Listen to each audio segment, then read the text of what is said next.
Excusez-moi.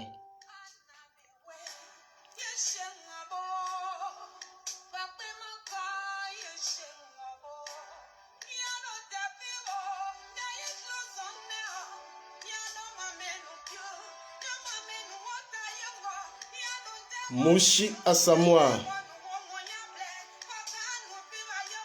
sois salué. Kwasi Maurice Swanga, sois salué. Sigue Elever, sois salué. Partagez vite fait la vidéo.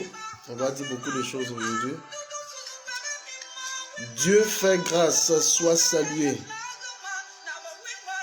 Laomi Fleur, sois salué.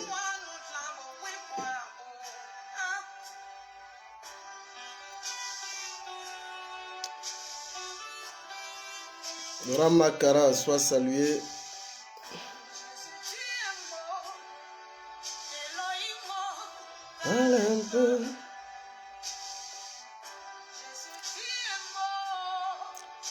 René Préval, sois salué. L'homme de l'éducation nationale, sois salué. Tu vois que je te fais un faux bon. C'est pas ma faute. Hein? Au moment où on doit faire le direct sur l'éducation, je suis pris par dos. What's happening? Showing yourself. Ok.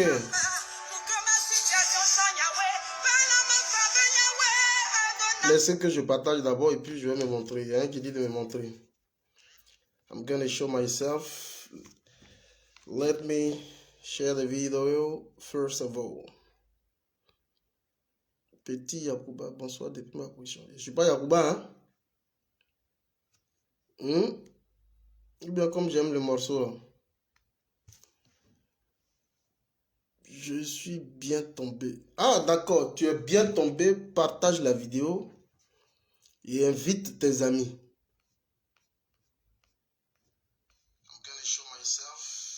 Nous sommes à 100 personnes. Je vois les partages, je contrôle les partages ici. Invitez vos amis et partagez au maximum la vidéo. Invitez vos amis. Dites-leur simplement que le 001 est là. Il est en position. Vicky Ostra, soit salué.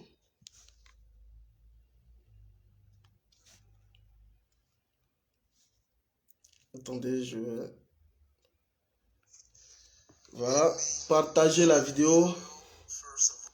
Invitez vos différents amis. Merci pour les informations. This is video for what? Partagez la vidéo. Invitez vos différents amis. On va marcher fort. Écrivez simplement. Vous connaissez le code fédéral. Marche, marche. Voilà. Invitez vos différents amis. On va aller de fort en comble dans une actualité très époustouflante parce que vous le savez. L'actualité est dense. Privi Ndri, soit salué. Moussa Kone, soit salué. Invitez vos amis, partagez la vidéo. Papi School, je te vois, soit salué effectivement. Invitez tous vos différents amis. Mélène, c'est qui? Je sais pas ce qu'elle dit. Voilà, laissez-moi que je partage d'abord et puis je vais me montrer. Il y a un qui dit de me montrer. Invitez vos amis. Soyez tous salués depuis vos différentes positions. Invitez vos amis, on va parler fort. Vous savez que quand je dois attaquer le sujet où je mets comme ça en titre Laurent Gbagbo, vous devez prendre vos tabourets et puis vous asseoir. Voilà. Invitez vos amis et on va aller. Écrivez simplement Fédéral Marche. Je vais courir très fort. Voilà, je vais courir et très fort d'ailleurs. Voilà, invitez vos différentes amies. Je profite pour vous saluer très rapidement parce que quand on va courir, on va marcher, ça sera très fort. Alors, je profite rapidement pour vous saluer et inviter vos différents amis. Voilà. Partagez au maximum la vidéo. Voilà. Invitez vos amis. Voilà. Partagez au maximum la vidéo et invitez vos différents amis. Vive le panafricanisme, vive l'Afrique sous-régionale. Tu me fais... Attends, je vais bloquer un Doumbia Lasso. Excusez-moi, je le bloque rapidement. Voilà.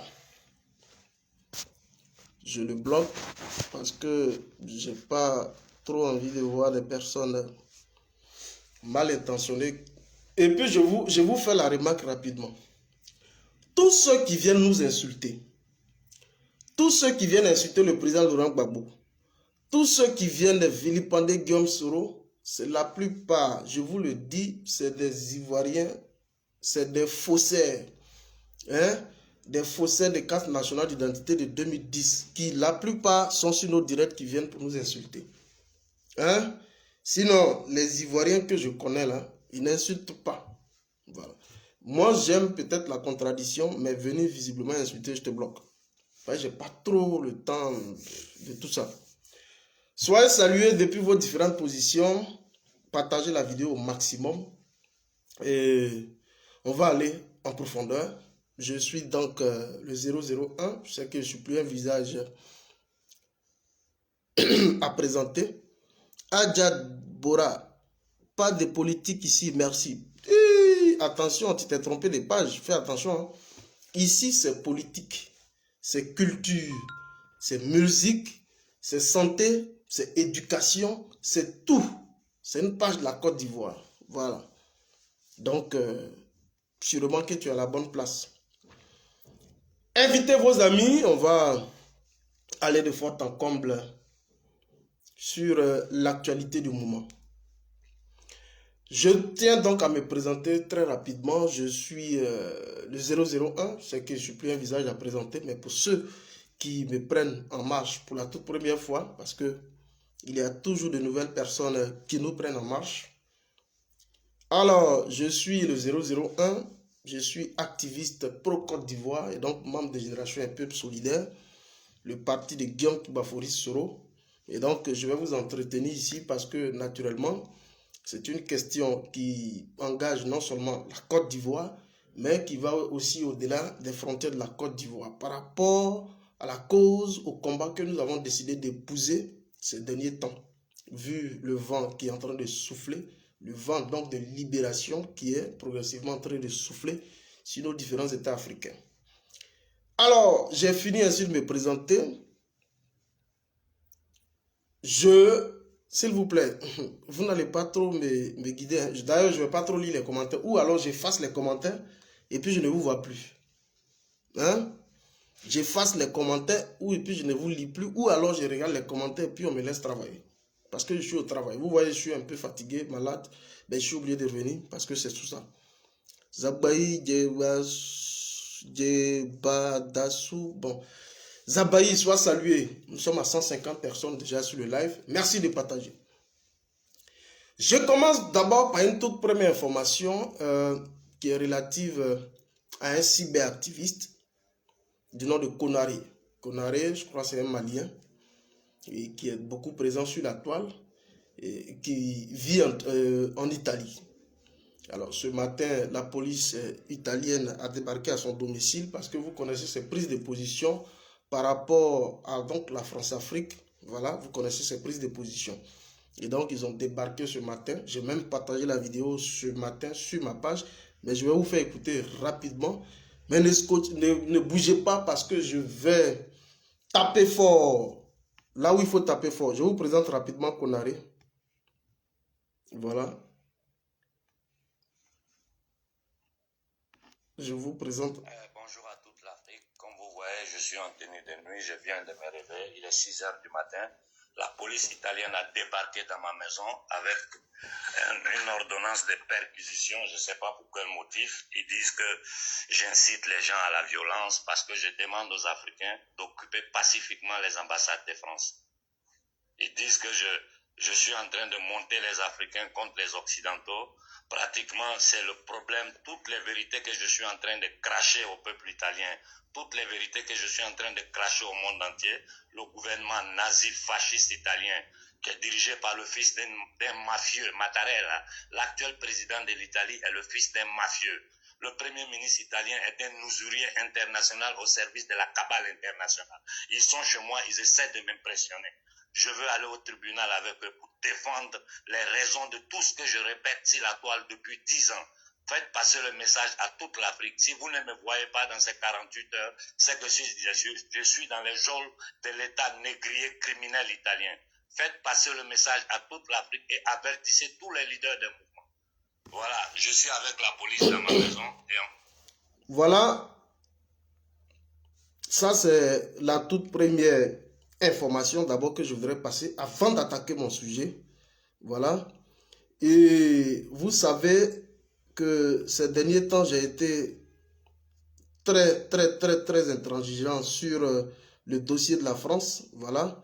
Le dossier de la France au niveau donc du Mali tout principalement.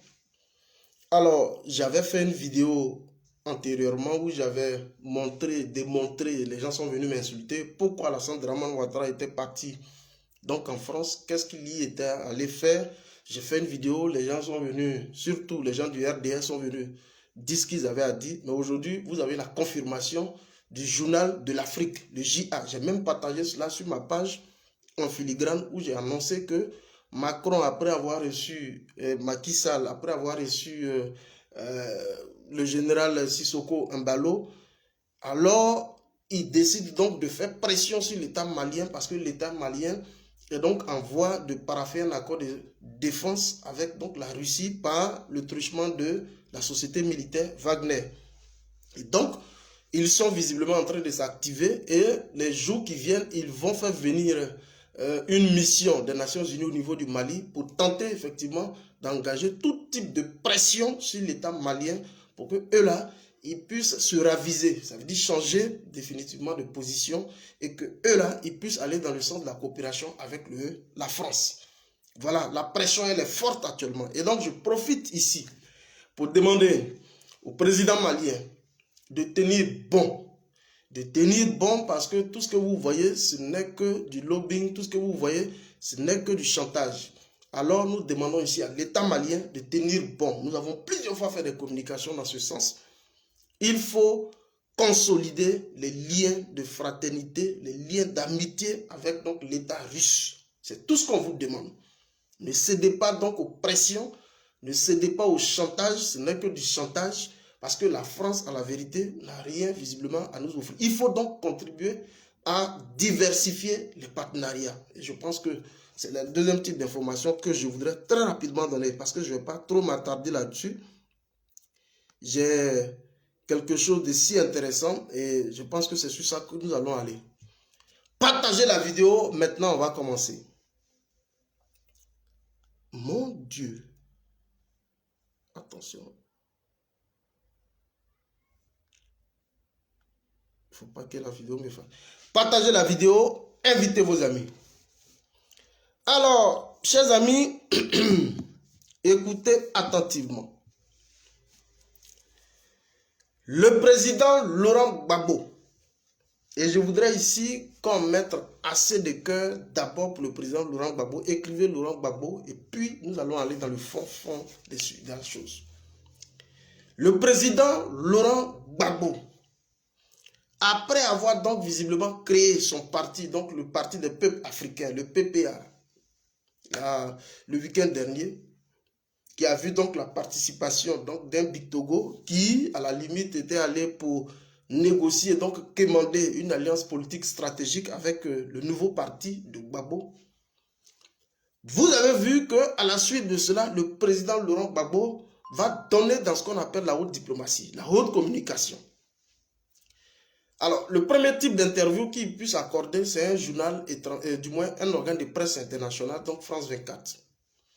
Le président Laurent Gbagbo va donc aller s'étaler sur France 24. Suivez très bien et puis vous allez comprendre l'analyse qui est derrière. Parce que je vous ai toujours dit, le rôle exclusif d'un cyberactiviste comme le nôtre,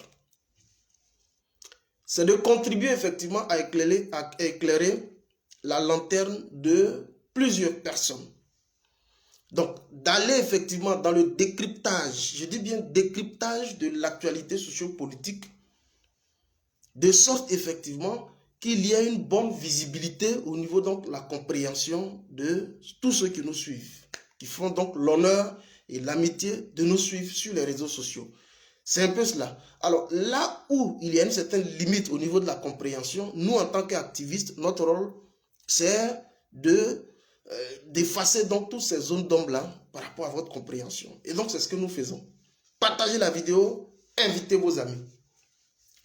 Laurent Gbagbo donc va décider d'accorder une interview sur France 24. On va écouter de bout en bout l'interview et je vais communiquer un peu là-dessus. Mouchi Assois-moi, sois salué.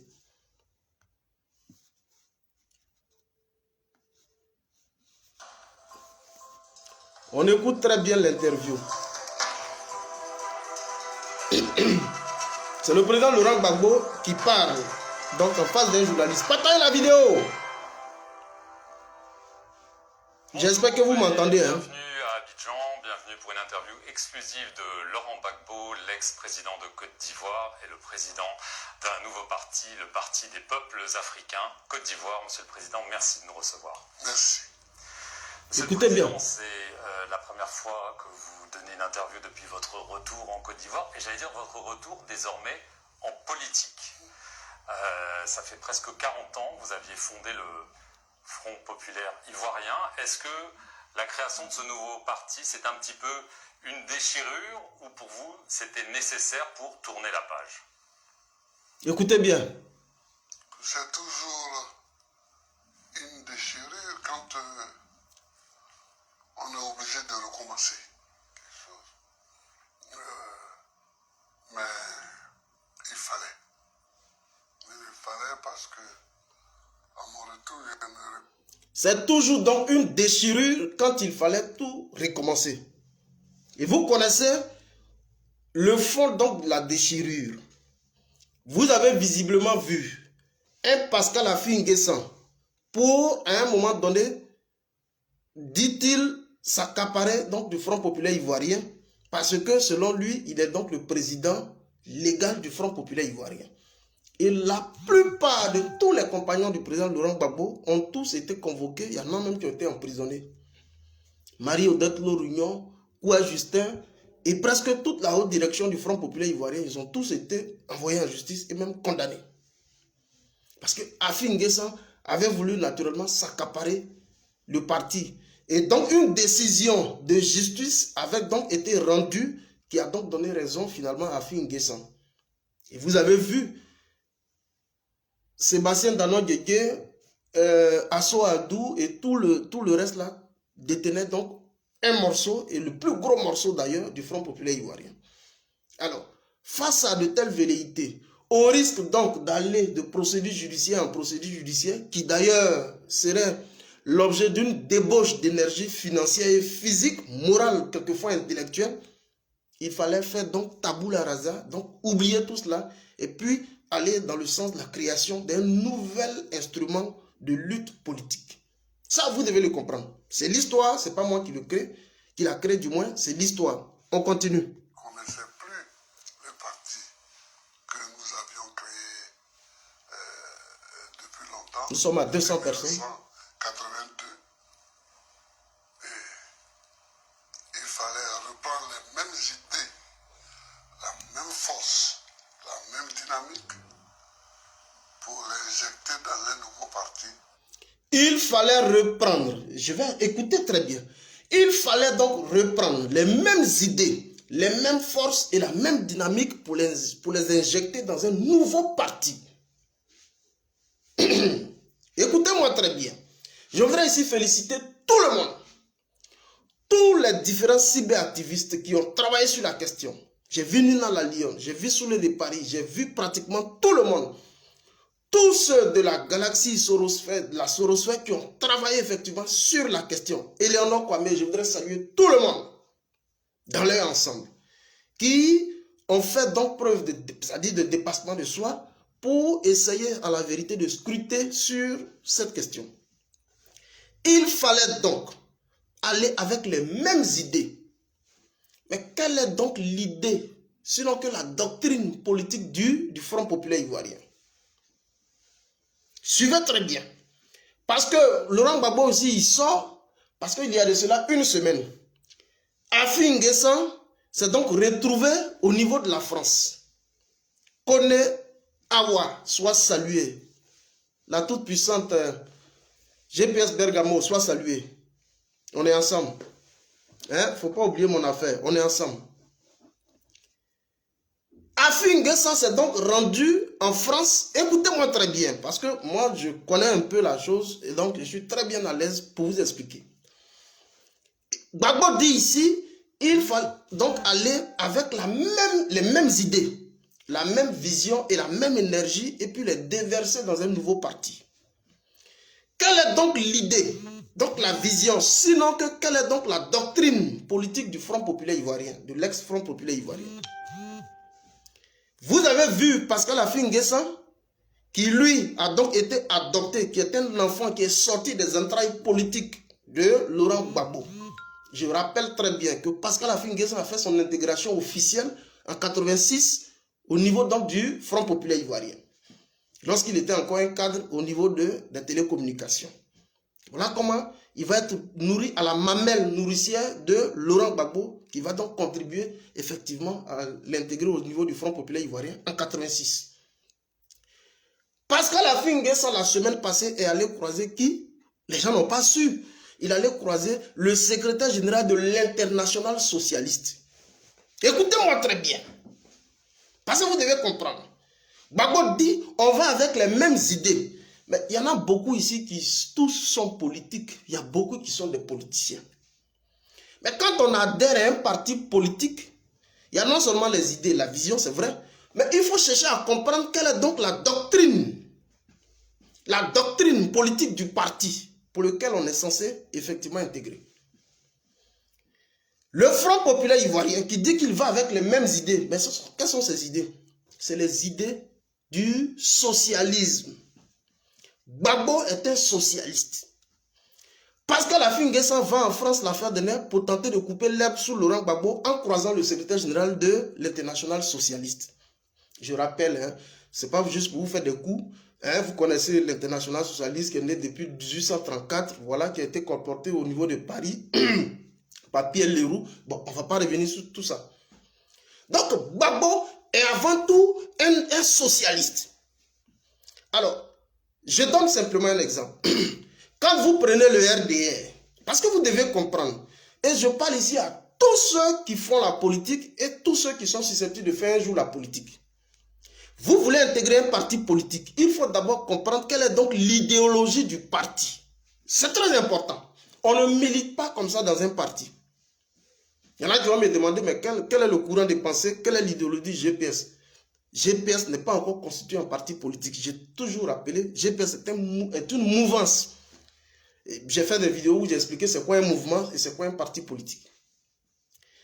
Alors, quand vous prenez le RDR était quoi? Est un mouvement libéral, est un parti politique libéral. écoutez-moi très bien, est un parti politique libéral. Mais le libéralisme, là, c'est quoi? C'est l'ouverture de ce qu'on appelle ça le marché. Ça veut dire que l'ouverture du marché. Laissez donc la libre concurrence dans l'acquisition, effectivement, des marchés. Et donc, privilégier l'intérêt individuel. Je vais vous expliquer ce que ça veut dire. Nous sommes dans un État. Il faut donc encourager l'effort individuel pour contribuer à ce qu'on appelle la libre concurrence. Mais ce que les libéraux, donc les Alassane Dramane Ouattara ne comprennent pas, c'est que en même temps qu'on encourage l'effort individuel, le X c'est quoi? C'est qu'on va créer donc une société d'hommes, d'une minorité d'individus qui sont plus puissants, donc qui exercent une certaine domination sur les autres. Suivez-moi très bien. Mekapo Flo, soit salué. GPS Bangolo, soit salué. On va créer une société où il y a une minorité qui exerce donc une puissance de domination parce que l'effort individuel étant donc privilégié. Ça, ce sont les libéraux. Alassane Dramane Ouattara est un libéral. Parce qu'il est issu du PDCI. Le PDCI est un parti libéral. Et lui-même qui est sorti des entrailles du PDCI, c'est cette formation politique qu'il a. Donc c'est un libéral. Et voilà pourquoi vous comprenez qu'aujourd'hui, en Côte d'Ivoire, dans le cadre donc de, comment on appelle ça, des appels d'offres, de l'acquisition des marchés publics, vous voyez qu'il y a un seul individu dont on a privilégié les intérêts, qui est Adama Bictogo, qui s'arrache donc visiblement tous les marchés publics, en faisant fi naturellement des dispositions constitutionnelles qui disent que lorsque un marché public excède au-delà de 30 millions, il faut donc procéder par appel d'offres. Mais comme c'est des libéraux, alors eux, on privilégie l'intérêt individuel. Je ne sais pas si vous suivez l'affaire. Gbagbo dit on va avec la même vision, les mêmes idées. Et vous devez comprendre quelles sont les idées du Front populaire ivoirien et quelles sont les idées donc du RDR. Je veux dire, la doctrine politique. C'est important. On ne milite pas d'un parti comme ça. Moi que vous voyez, si je dois intégrer un parti politique, quelle est donc la vision? Quelle est donc la doctrine politique du parti?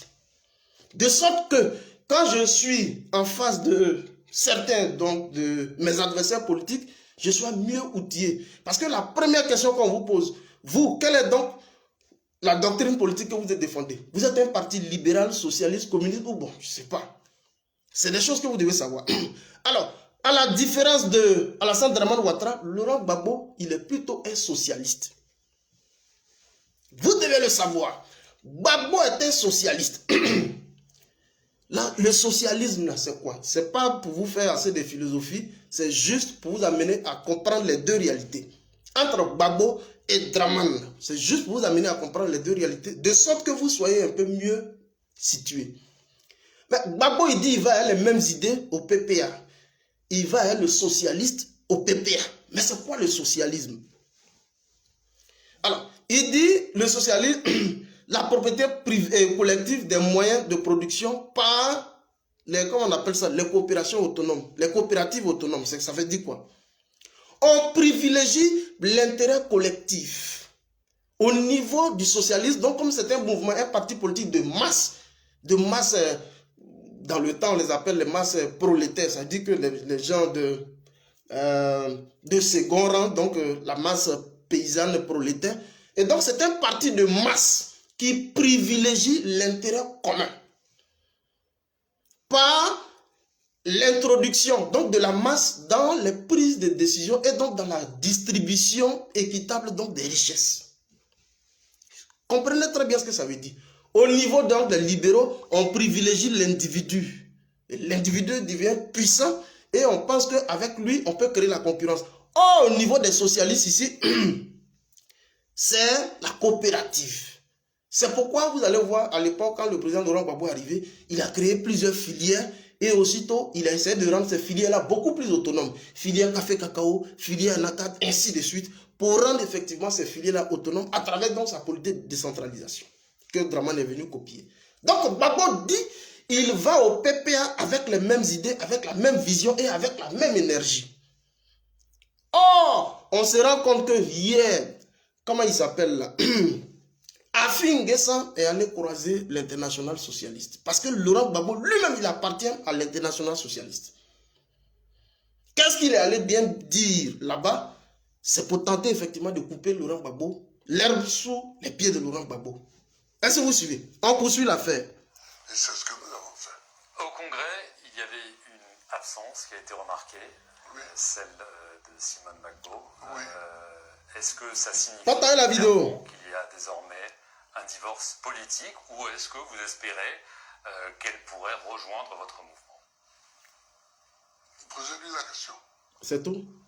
Posez-lui la question. Moi, Je vais les bloquer. Attends, je vais bloquer les marabouts. j'avance. Je vais devant. Un parti, c'est ainsi fait. Bon, vous avez compris, hein, cette histoire de Simone. Simone Yves a une excuse officielle. Elle dit qu'elle se rend au Congo dans le cadre d'une activité religieuse. Et donc, derrière elle, il y a la création du parti du président Laurent Gbagbo. Est-elle donc en phase avec la création du parti? On ne saurait vous le dire pour l'instant. A-t-elle à son niveau aussi créé un parti politique? J'ai plusieurs fois fait des vidéos pour vous expliquer. Simone Yves Gbagbo n'a véritablement pas encore créé de parti politique. Elle est donc à la tête, elle a donc été choisie comme marraine du mouvement Génération Capable. Mouvement Génération Capable, dont elle est la marraine officielle. Elle n'a jamais créé donc un mouvement. Donc on suppose toujours que Simone Yves Gbagbo viendra donc naturellement rejoindre les rangs. Le grand Doumbia Zouzous, le Gangaba, soit salué. On suppose que Simone Yves Gbagbo viendra rejoindre les rangs. Mais c'est important d'avancer. Alors, je voudrais ici vous préciser, hein, j'espère que vous avez compris bien la différence. C'est quoi un parti libéral, celui de Dramane Ouattara? Parce que le reste de ma communication, vous devez comprendre. C'est quoi un parti libéral et c'est quoi un parti socialiste? Gbagbo est donc un parti, c'est un socialiste et Dramane Ouattara est un libéral. C'est important. Nous, en Génération et Peuple Solidaire, nous n'avons pas encore, nous ne sommes pas encore constitués en parti politique. Donc, la doctrine du moins du parti n'existe pas jusque-là. Nous sommes pour le moins un mouvement, une mouvance citoyenne. Nous ne sommes pas encore un parti politique. Sinon, je serais très bien à l'aise ici pour vous dire, voici la doctrine politique de Génération et Peuple Solidaire. Je vous l'aurais dit, honnêtement, parce que moi, je n'adhère pas à une formation politique sans toutefois avoir connu la doctrine politique. Donc, ne me posez pas de questions. Ton GPS là, quelle est sa doctrine? Non, Génération et Peuple Solidaire n'est pas encore constitué en parti politique. Génération et Peuple Solidaire est pour l'instant une mouvance citoyenne. Est-ce que vous suivez? C'est lorsqu'il sera constitué un parti politique avec donc les dispositions statutaires, un congrès constitutif naturellement, c'est en ce moment on saura si nous sommes un parti de gauche ou est-ce que nous sommes un parti de droite ou si nous sommes des socialistes ou nous sommes des libéraux et ainsi de suite. Pour l'instant, on ne peut pas épiloguer. Mais les deux partis dont je parle, le Front Populaire Ivoirien qui est un parti socialiste, le PPA aussi qui est un parti socialiste et le RDR lui-même qui est un parti libéral, je vous ai fait les deux définitions. Aujourd'hui, vous savez. Alors, vous comprenez, quand on dit un libéral aujourd'hui, les Dramane Ouattara, c'est ce que vous voyez. C'est pourquoi il ne faut pas adhérer comme ça. Il ne faut pas suivre les gens comme des moutons. On ne suit pas un leader politique comme des moutons. Il défend quoi? Si les gens avaient su que Dramane Ouattara c'était un libéral, bon, comme pour la plupart, vous connaissez les gens du RDR, ce n'est pas la doctrine qui les intéresse, c'est l'individu, c'est le culte, la personnalité. Et donc vous comprenez très bien. Mais Capoflo soit salué, la toute puissante, la plus belle, Florentine Tano soit saluée. Allez, gros bisous à toi. On poursuit. Appartient au parti celui qui adhère. Si elle adhère. Vous l'espérez peut-être? Partagez la vidéo. Oui, mais on espère que tout le monde adhérera. On espère toujours, quand on crée un parti, que tout le monde adhérera. Ouais. On sait très bien que tout le monde n'adhérera pas, puisque ce serait un parti unique. D'accord. Mais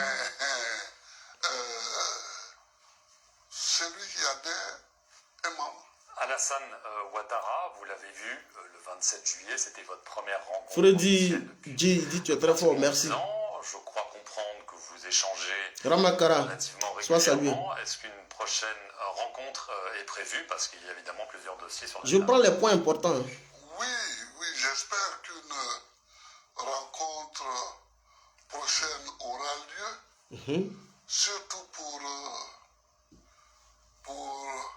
fixer les caps nouveaux. Pour fixer les caps nouveaux. Vous avez compris. Il espère donc qu'une prochaine rencontre sera donc initiée avec Draman pour fixer les caps nouveaux. Mais quels sont les fondamentaux? Il y a une toute première rencontre qui a été initiée entre les deux personnalités. À la demande, parce que à la demande de, comment elle s'appelle, Nadi Bamba, qui a donc orchestré tout ça de concert avec, comment elle s'appelle, Dominique Ouattara, et donc un rendez-vous a été pris. Je veux dire, toutes les dispositions protocolaires ont été levées et cette rencontre a eu lieu.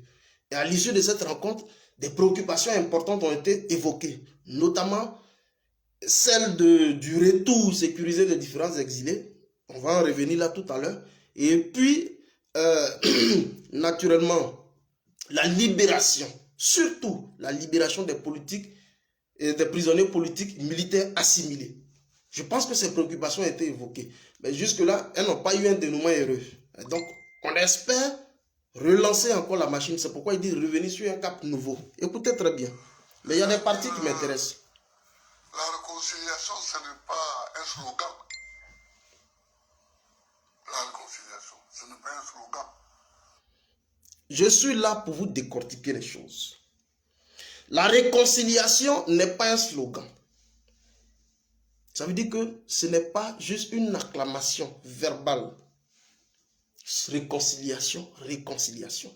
La réconciliation est avant tout un processus, mais c'est avant tout un programme d'action gouvernementale. Et donc la réconciliation est le fruit exclusif des actions matérielles développées par l'exécutif. Et c'est pourquoi vous allez réaliser, nous en 2011, qui avons donc initié des campagnes de sensibilisation, d'identification des différentes victimes de la crise post-électorale de 2010 à 2011. Nous avons été dans pas mal de contrées à l'intérieur du pays. Des préoccupations ont été donc évoquées, soulevées par des populations qui avaient pratiquement tout perdu. Des populations dont les visages étaient meurtris pratiquement. Ces personnes-là attendent justice, réparation, indemnisation. Est-ce que vous suivez très bien? L'ancien ministre, le premier ministre, l'ancien premier ministre qui est décédé, Bani, Charles Kona Bani, qui à l'époque présidait ce qu'on appelle la commission de dialogue, vérité, réconciliation, et qui s'est mué en Conarive, qui était donc géré par Awana. Mais d'abord même au niveau de la CDVR, il y a eu une injection de fonds importants qui s'élevait autour de 12 milliards de nos francs. Donc, il y a eu des fonds ont été captés par les organisations internationales dans le sens, effectivement, du soutien de la crise post-électorale. Et ces fonds ont été captés. Mais dans un souci de justification de ces fonds, on a juste créé ce qu'on appelle des entités fantoches, CDVR, dont les objectifs, dont les résultats ne seront pas forcément visibles sur le terrain. Parce que le meilleur moyen de tester, d'évaluer la réconciliation, c'est de toucher le cœur des populations meurtries qui pratiquement ont tout perdu. Elles attendent justice, réparation, indemnisation. Voilà comment on contribue au traitement des problèmes qui sont liés effectivement à une crise post-électorale. Donc la réconciliation dont on parle est l'affaire exclusive de l'exécutif. Ce n'est pas juste un slogan, ça ne se clame pas. Gbagbo est intelligent. Gbagbo, c'est un homme intelligent. Et ça, il ne faut pas l'avouer. Je l'ai toujours dit dans ma dernière vidéo, je l'ai dit, hein. Nous tous qui faisons la politique, là, on connaît qui est Laurent Gbagbo. Voilà. Et donc, il dit que la réconciliation n'est pas un slogan. Union, discipline, travail, ce n'est pas ça. C'est tout un processus. Sommes-nous aujourd'hui à un début de réconciliation en Côte d'Ivoire par la mise sur pied de tous les ministères dédiés? Mais aujourd'hui, sommes-nous aujourd'hui de pouvoir capitaliser ce qu'on appelle la réconciliation en Côte d'Ivoire? Écrivez si c'est possible. On continue. Ça pourrait prendre la forme de quoi? D'un une sorte de dialogue national? Bon, c'est vrai qu'on l'entend souvent, mais... Ouf, je ne sais pas. Je ne sais pas. Tout dépend de ce que le chef de l'État va nous proposer comme schéma. Voilà. Mais je pense qu'il faut solder tous les comptes et puis se mettre en chemin. J'ai entendu dire que lors de cet entretien du 27 juillet, vous avez abordé avec le président le cas de Guillaume Soro, Oui, que vous avez plaidé pour qu'il puisse revenir, mais que le président vous a opposé un refus catégorique. Vous confirmez? non, vous avez mal entendu. J'étais pas là, mais Oui, mais celui vous avez entendu. qui vous a parlé Je vais bloquer les marabouts, ne vous a inquiétez mal pas. parlé. Alors racontez-nous, monsieur le président. Non, je n'ai rien à raconter. Il dit qu'il a discuté avec Draman le 17 juillet dernier, lors de leur rencontre. Et que Draman lui a opposé un refus catégorique par rapport au retour de Guillaume Soro. Et Draman lui aurait opposé un refus. Il dit non, vous avez mal compris. Écoutez très On bien. a discuté de beaucoup de cas, dont celui de Guillaume Soro, et il n'y a pas de non ou de oui. C'est même le président Ouattara qui a abordé le problème de Guillaume Soro. Oui. Donc, Vous souhaitez son retour? mais bien sûr, il souhaite que la Constitution soit appliquée. Vous souhaitez donc le retour de Guillaume Soro. Voilà la réponse du président. Il dit, mais bien sûr, il faut appliquer ce qu'on a écrit. Ce qu'on a écrit, c'est quoi? Aucun Ivoirien ne doit rester hors des frontières. Sous contrainte, je veux dire. En d'autres mots, aucun Ivoirien doit être en exil. Pas contrainte. Et donc, il faut appliquer strictement ce que nous avons écrit. Et donc, il n'est pas possible que Guillaume Bafori Soro puisse rester hors du pays. Babo l'a dit. Dites ça aux gens du RDM. C'est cette partie-là aujourd'hui qui les fâche. Mais il y a mieux. C'est cette partie-là aujourd'hui qui les fâche. Babo dit il faut que Guillaume y rentre. C'est la Constitution qui le dit. Et si on est conforme avec l'esprit de la Constitution, alors naturellement, il faut contribuer au retour sécurisé de Guillaume Bafori Soro. Babo le dit ici, c'est bien. Vous dites quoi? On poursuit. Dans notre Constitution, on dit que nul Ivoirien ne doit être contraint à l'exil. Je D'accord. crois que c'est ça que dit la Constitution. Je souhaite qu'elle soit appliquée. Parce que si nous avons écrit ça dans la Constitution, si les constituants l'ont écrit, Ouais. ça correspond à beaucoup de choses dans la tête des Ivoiriens. D'accord. Voilà. Alors, il y a un autre sujet, vous l'avez abordé dans Écrivez Babo. de clôture Tu es fort. au Congrès, c'est votre condamnation Oui. à 20 ans de prison dans l'affaire dite du braquage de la Banque centrale des États d'Afrique de l'Ouest. Vous avez dit que vous récusez cette condamnation. C'est peut-être pas aussi simple, parce qu'elle est là. Est-ce que vous attendez, de la part d'Alassane Ouattara, une amnistie sur cette affaire? Moi, je n'attends rien. Voilà qui est clair. Vous avez donc été condamné en Côte d'Ivoire 20 ans de prison.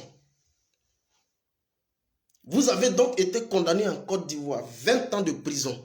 Est-ce qu'au jour d'aujourd'hui, vous attendez donc une amnistie de Ouattara? Babo lui dit clairement, moi là, mighty God. Il lui dit, moi là, je n'attends absolument rien. Je récuse cette condamnation. Je ne peux pas avoir été déporté au niveau donc de la CPI pour les mêmes chefs d'accusation, crimes contre l'humanité, crimes économiques, et que moi je revienne ici en Côte d'Ivoire, je fasse l'objet d'une condamnation supplémentaire. Si la Cour pénale internationale m'a blanchi et donc j'ai été acquitté définitivement d'ailleurs, cette condamnation farfelue là, je ne suis pas concerné par cela. Chers amis, la partie même où je vais vous faire écouter et puis vous allez comprendre ce qui vient, c'est ce qui est important. Ces discours-là, ils sont porteurs de sens. Je vous le dis honnêtement. Gbagbo ici est en train d'annoncer les signes avant-coureurs. Ce que vous entendez ici, là, Gbagbo est en train de préparer les esprits. Il prépare ici les esprits. Allons-y seulement. Attends, rien. Mais c'est quand même une épée de Damoclès. Oui, pour vous. mais moi, je n'ai aucune épée de Damoclès. Voilà. Parce que je n'espère rien. Je n'ai jamais braqué une banque. D'accord. Moi, je ris. Je ris et je dis que c'est une mauvaise plaisanterie. Mais on ne va pas me faire admettre ce qui est inadmissible. On ne va pas me faire admettre ce qui est inadmissible. Vous avez compris ce que ça veut dire? Moi, Gbagbo, Draman ne va pas me faire admettre ce qui est inadmissible. Et ça, il faut que ça soit sûr. Ce discours, il faut qu'il soit entendu de tous. Gbagbo, il dit que Draman ne va pas lui faire admettre ce qui est inadmissible. Lui, il a été donc acquitté. Il rentre au pays et que Draman lui brandit une condamnation pour lui faire donc du chantage et pour l'écarter du jeu politique en Côte d'Ivoire. Il ne va pas l'accepter. Ça a commencé, hein? C'est ce que vous voyez là. Le jeu des titans, il a commencé. Je crois même qu'il y a même un cyberactiviste hier qui est revenu longuement sur la question. On n'est pas loin. On n'est pas loin d'une énième crise. Ce qui vient. On n'est pas loin d'une énième crise. Gbagbo, il prévient. Moi, en 2025, je suis candidat. Mais on va en arriver là plus tôt. Mais il ne faudrait pas que Draman me fasse admettre ce qui est inadmissible. Gbagbo, il parle. Écoutez. Il y a un autre sujet sur lequel vous êtes exprimé, enfin on a tous compris. Douchka Pakora, la mer. Ce projet dont on parle de mettre une limite d'âge pour être candidat à la présidence à 75 ans. Ça a déjà existé dans la Constitution de 2000. Cette limite avait été levée lors de la dernière réforme constitutionnelle. Et il se dit qu'on pourrait la rétablir, ce qui ferait que Alassane Ouattara, Henri Konan Bédié et vous-même ne seriez pas en mesure de vous présenter, si vous le souhaitez, à une prochaine élection présidentielle. Je suis contre. Parce que vous considérez que c'est une façon de vous éliminer. Non. C'est tout. Hein. Le mot, il est lâché. Gbagbo dit. Gbagbo, il dit. Oh. Écrivez Gbagbo, tu es fort. Pareil, il est en train d'amener Draman à faire la politique. Gbagbo, il dit. Limitation de mandat. C'est moi qui suis venu en 2000. Et puis j'ai levé cette disposition. Suivez-moi très bien. C'est moi qui suis venu et j'ai levé cette disposition. La limitation des mandats. Mais je vais vous faire rapidement un petit récital pour que vous arriviez à comprendre. Ici, on va épiloguer simplement sur le discours. Mais je vais vous faire juste un petit récital. Gbagbo, il combattait à l'époque Félix Houphouët-Boigny. Félix Houphouët-Boigny a eu 33 ans de présidence. Félix Houphouët-Boigny, le père fondateur de la République de Côte d'Ivoire, a eu 33 ans de présidence. Mais posez la question aux gens du RDR, ces moutons du RDR, posez-leur la question. Parce qu'il y en a qui disent, non, lui-même il a combattu Houphouët parce que Houphouët a duré au pouvoir. Non, non, non, non, non, j'ai vu ça sur un peu beaucoup de postes. Gbagbo ne combattait pas Félix Houphouët-Boigny parce qu'il avait eu 33 ans de présidence. Il faut apporter un correctif rapidement. Ah non, Gbagbo ne combattait pas Félix Houphouët-Boigny parce qu'il avait fait 33 ans au pouvoir. Il faut que les moutons du RDR le comprennent maintenant. Gbagbo combattait Félix Houphouët-Boigny parce qu'il n'était pas réceptif à la pluralité d'expression en Côte d'Ivoire. Il n'était pas pour le multipartisme en Côte d'Ivoire. Ça fait deux. Suivez-moi très bien.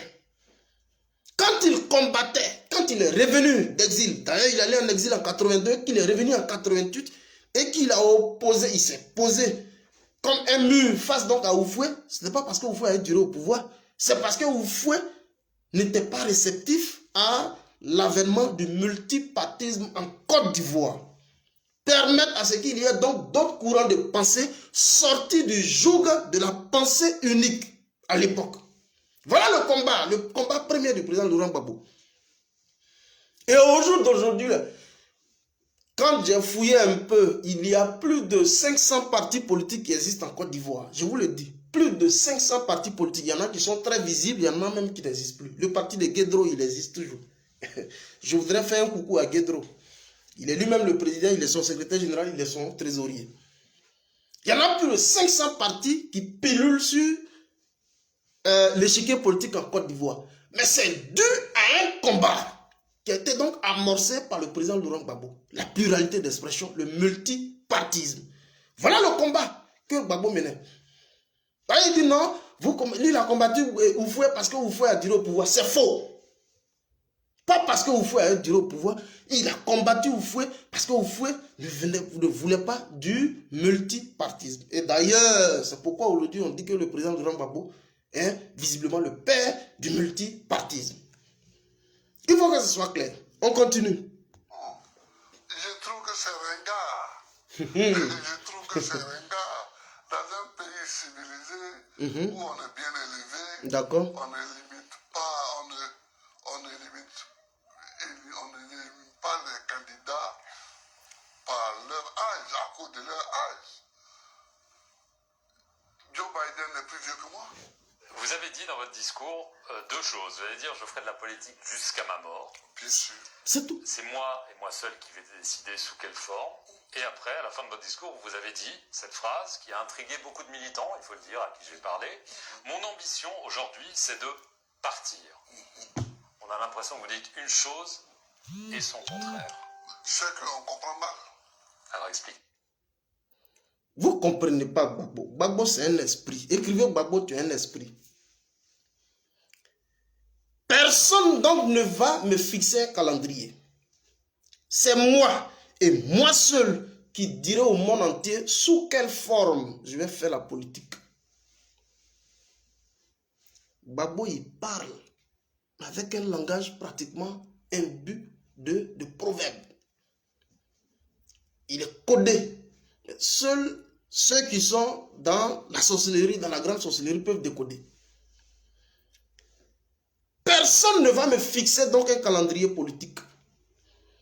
Seul moi et moi seul qui pourrait donc fixer sous quelle forme je vais faire la politique. Mon ambition, c'est de partir. Mais écoutez, écoutez-moi très bien.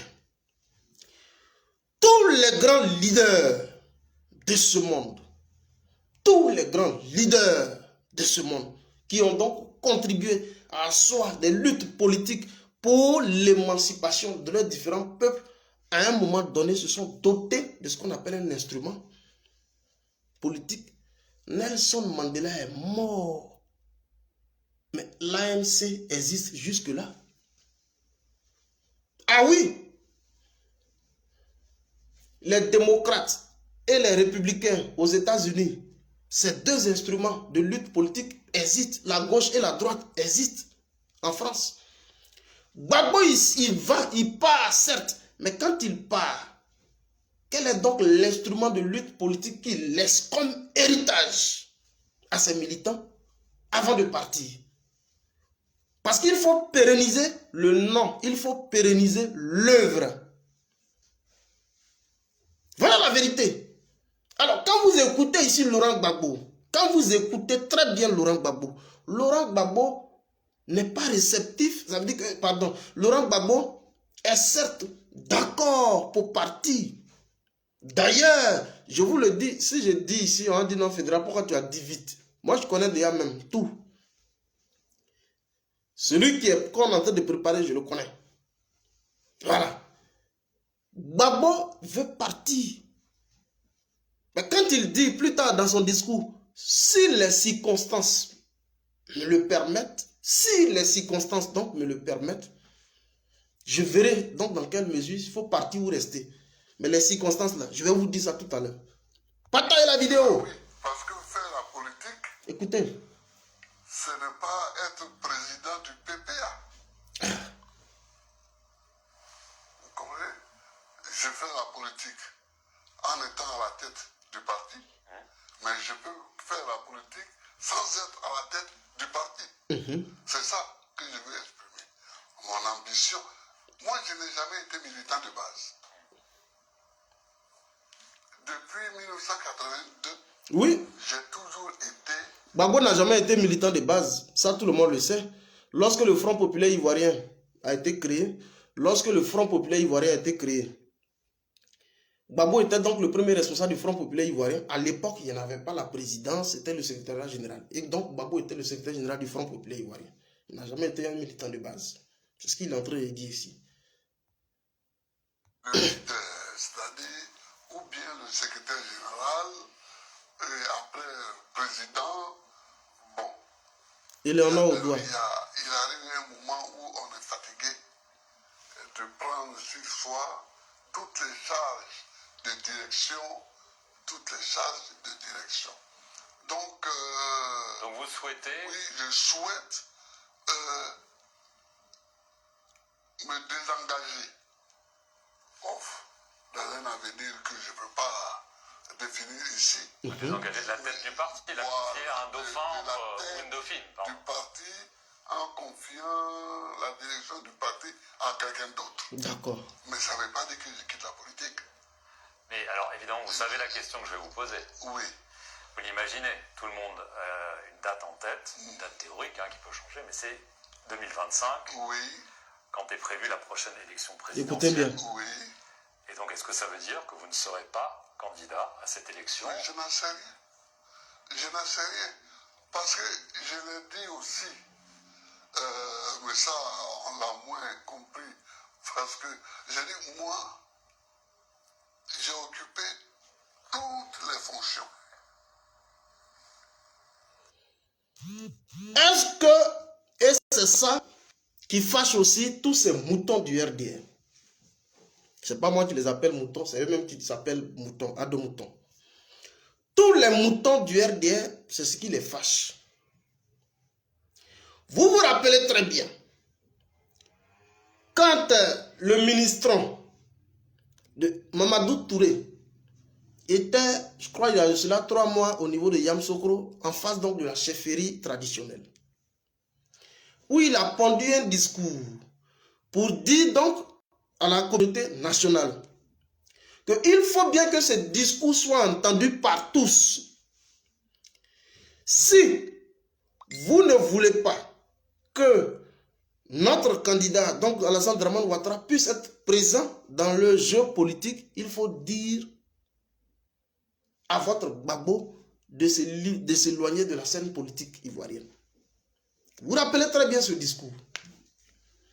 Est-ce que vous suivez? Ok. Ce discours a été entendu par l'ensemble de la classe politique ivoirienne. Ce discours-ci, il a été très bien entendu par l'ensemble de la classe politique en Côte d'Ivoire. Mais c'est le retour à l'ascenseur qu'on fait. Quand vous écoutez Gbagbo, Gbagbo est prêt à partir. Ah oui, Gbagbo est prêt à partir. Mais à une condition, naturellement. À une condition qu'il y ait effectivement une transparence au niveau du jeu politique. Et la transparence va venir quoi? Par le respect scrupuleux des dispositions constitutionnelles. Et le seul organe en matière donc de jeu électoral en Côte d'Ivoire, c'est le Conseil constitutionnel. Est-ce que le Conseil constitutionnel ne viendra pas pour lire le droit à l'envers, pour dire que nous sommes au premier, donc on ira pour un deuxième mandat de la première république, la troisième république? Si ça se fait, alors le forcing de Gbagbo se fera naturellement. Gbagbo sera candidat. Mieux ici, si Dramane est candidat, Gbagbo est candidat. Voilà la vérité. Si Dramane est candidat, alors Gbagbo il est candidat. Donc Gbagbo est prêt à partir, à passer la main à une nouvelle génération au sein donc de sa formation politique. D'ailleurs, quand vous regardez le Front populaire ivoirien, ce n'est pas des personnes, ce n'est pas des sommités qui en manquent. Il y en a plein. Il y en a qui ont été préparés depuis plus de 20 ans. Même Pascal Affi N'Guessan, que vous voyez là, qui est un pur produit de Laurent Gbagbo, qui est sorti des entrailles de Laurent Gbagbo, il est prêt à pouvoir gouverner un pays. Il y en a plein. Je ne vais pas ici faire la promotion de tout cela, mais il y en a plein au niveau du Front populaire ivoirien. Donc la relève même est assurée. Mais Gbagbo, il faut qu'il sache partir. Il ne peut pas partir pendant que Dramane est présent sur le terrain politique. Ça ne se fera pas. Et si ça doit se faire, préparez-vous les esprits, ce qui vient là. C'est encore une crise préélectorale. Il y a un communicant hier qui a parlé effectivement de ça. On s'achemine vers une crise encore préélectorale. Donc le débat, il est ouvert. Mais ce n'est pas Dramane qui lui va lui faire une imposition pour limiter, donc pour lui fixer un calendrier politique. Ça ne passera pas. On continue. J'ai été opposant, j'ai été président. Donc, et j'ai écrit ce qu'il faut faire. J'ai écrit ce qu'il faut faire pour que la Côte d'Ivoire sorte du sous-développement. D'accord. Donc, mes idées sont là et je vais continuer à écrire. Bon. Je rappelle juste là quelque chose. Hein. J'ai été président, j'ai occupé pratiquement toutes les fonctions au plus haut niveau de l'État. J'ai écrit ce qu'il faut faire pour sortir du sous-développement. Je vous pose ici la question. Quel est donc le manuscrit que Alassane Dramane Ouattara a pu produire jusque-là en tant qu'intellectuel, en tant qu'un expert des chiffres, celui donc qui a géré plus de 80 pays du monde? S'il existe un manuscrit que Dramane Ouattara a produit pour qu'il soit donc conservé dans les archives nationales, écrivez ça ici, au risque donc de me tromper. Écrivez. Si Dramane a une fois produit un manuscrit sur donc les questions d'économie, de macroéconomie, écrivez l'article ici et puis je vais voir. S'il n'y en a pas, vous dites il n'a rien écrit. Dramane n'a rien écrit. Écrivez ça. Et puis on continue. Ce n'est pas un intellectuel. Un intellectuel, c'est l'homme aussi qui a la capacité de production intellectuelle. Production d'idées. Et donc, il contribue effectivement à penser les problèmes généraux. C'est tout. Les questions sociales, les questions macroéconomiques, les questions même politiques.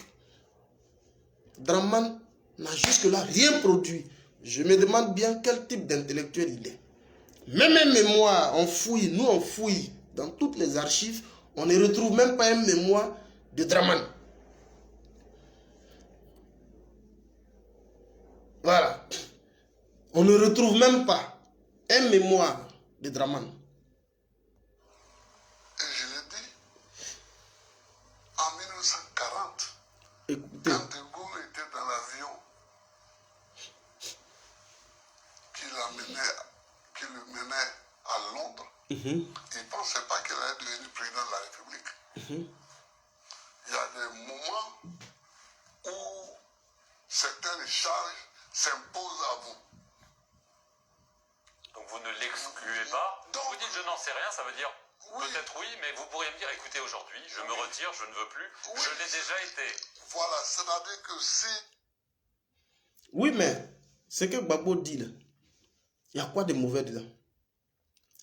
Dramane Alassane Ouattara, selon donc les dispositions constitutionnelles, ne devait pas être candidat en 2020. Mais il y a eu un cas de force majeure selon lui, la mort de Amadou Gon Coulibaly.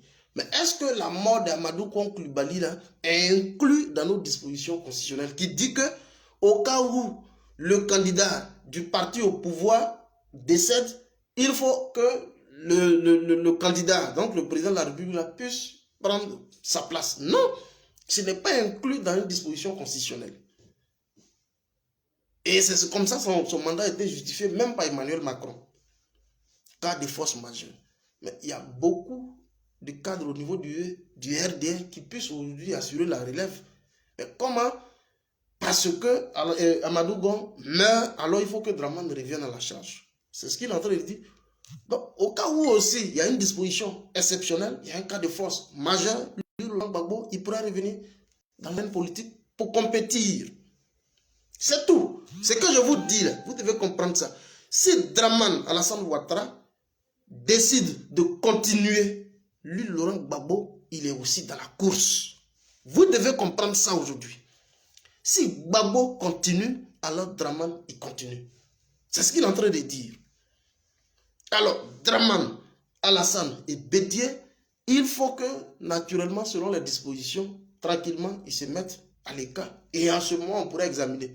Mais les deux autres ne peuvent pas se mettre à l'écart. Et que lui, Dramane, il soit encore dans la course avec les nouvelles générations, ce n'est pas évident. On s'achemine encore vers une crise préélectorale. Il y a un communicant soroïste même qui l'a dit hier. Ce que je vous dis, on continue. Les circonstances sont telles que nous avons DJ Volcano gagné 100 mois. On va accompagner celui... Et si les circonstances sont telles que vous avez des chances de gagner avec vous? Avec vous, avec moi. Ouais. Eh bien, donc, je n'exclus rien. Je n'exclus, c'est exactement ce que j'ai dit. Ce que vous ne voulez pas, c'est qu'on vous exclue par cette limite d'âge. C'est bien ça. Mais je refuse que quelqu'un d'autre décide pour ma vie. Je refuse ça. Et ça, c'est peut-être parce que je refuse cela que j'ai fait cette carrière politique-là. Je refuse. Ok. Du refus.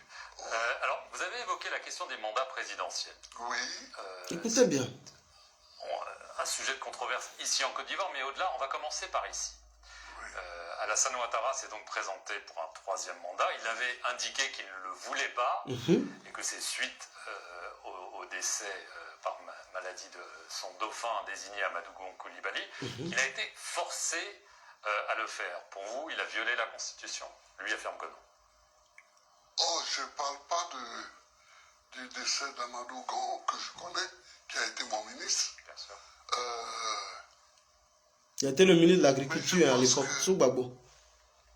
Le problème en Afrique, on ne respecte pas les textes qu'on écrit. Vous avez entendu ça? Gbagbo est toujours conforme à l'esprit du combat. On ne respecte pas, et c'est une leçon, une grande leçon politique qu'il est en train de donner à Alassane Ouattara. On ne respecte pas les textes que nous-mêmes nous sommes imposés. C'est tout. La question de limitation de mandat.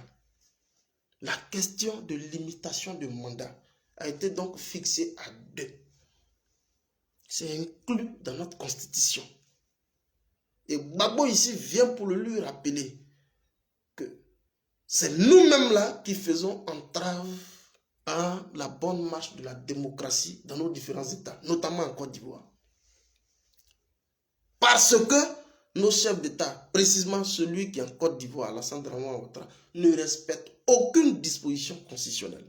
Voilà d'où part le chaos. Est-ce que vous suivez? C'est une grande leçon de démocratie que Gbagbo est en train de lui donner. Je parle d'Alassane Ouattara. En Côte d'Ivoire, au Mali, En Côte d'Ivoire, en Guinée, les textes, on a l'impression qu'on écrit des textes pour imiter les Occidentaux. Pour les imiter. Sinon, pour agir, on agit comme on veut. Mais je ne suis pas dans cette logique, moi. Quand on écrit